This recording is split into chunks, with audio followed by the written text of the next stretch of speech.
Helstu öryggisatriði í timburvinnslu.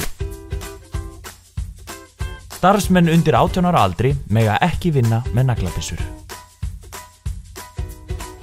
Starfsmaður skal ávallt vera með þann hlífðarfatnað sem ráðlagður er.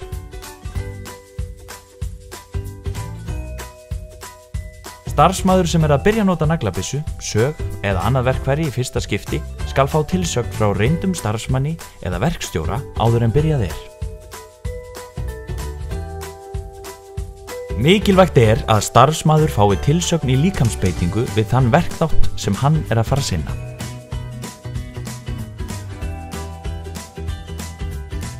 Munið að það er lyftarumferð í húsinu og því skal ávallt sýna sérstaka aðgát vegna þess.